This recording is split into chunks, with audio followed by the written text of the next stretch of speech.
Perhatikan ayat 20. Karena tak ada seorang padaku yang sehati sepikir dengan aku, yang begitu bersungguh-sungguh memperhatikan kepentinganmu. Kepentingan jemaat.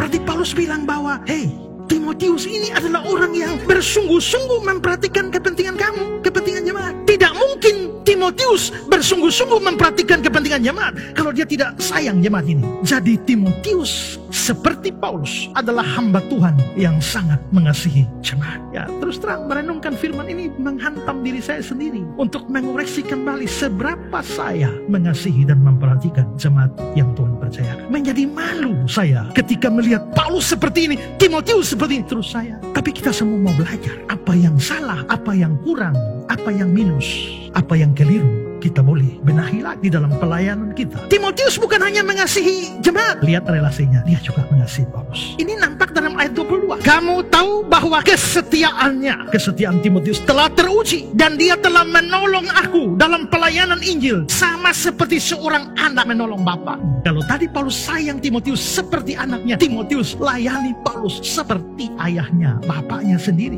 Berarti Timotius pasti sayang, mengasihi Paulus. Karena dia sangat sayang Paulus, mengasihi Paulus, dia rela disuruh-suruh, diutus Paulus kemana saja. Dia ini anak rohaninya Paulus. Dan karena ada kebutuhan pelayanan di Tesalonika, Paulus bilang, Timotius berangkat Tesalonika. Perhatikan 1 Tesalonika 3, 2 dan 6. Lalu kami, ini kan 1 Tesalonika, berarti kepada jemaat Tesalonika. Lalu kami mengirimkan Timotius, saudara yang bekerja dengan kami untuk Allah dalam pemberitaan Injil Kristus, untuk menguatkan hatimu. Hati siapa? Hati jemaat Tesalonika. Dan menasihatkan kamu jemaat Tesalonika tentang imanmu. Tapi sekarang setelah Timotius datang kembali dari kamu dan membawa kabar yang menggirakan tentang imanmu dan kasih, Paulus pernah ngutus Timotius ke Tesalonika, dan Timotius siap bapak jalan. Pulang dari Tesalonika belum istirahat, Paulus bilang, Timotius, Korintus lagi butuh. 1 Korintus 4 ayat 17. 1 Korintus berarti kepada jemaat Korintus. Justru itulah sebabnya aku mengirimkan kepadamu, kepada jemaat Korintus, Timotius, yang adalah anakku yang kekasih, yang setia dalam Tuhan. Dia akan memperingatkan kamu akan hidup yang kuturuti dalam Kristus Yesus, seperti kuajarkan di mana-mana dalam setiap jemaat. Berarti tadi pergi Tesalonika, pulang ke Korintus lagi,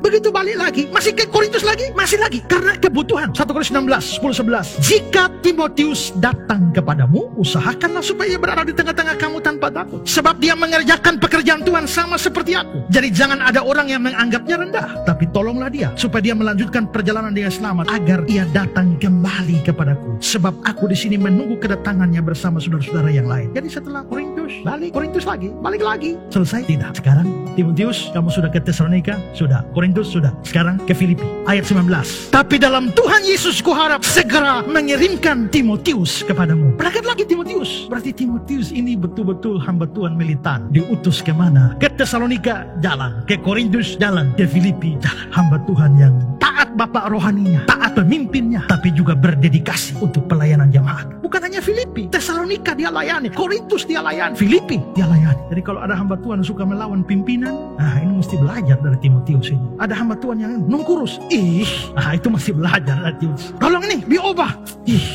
kakak bisa orang lain soko. Ya, ini mesti belajar dari Timotius. Ya, saya bilang tadi ini firman Tuhan ini betul-betul waktu saya renungkan, saya merasa ini segala macam jurusan ini menghantam hamba Tuhan, menghantam saya, menghantam jemaat, saya kira semua.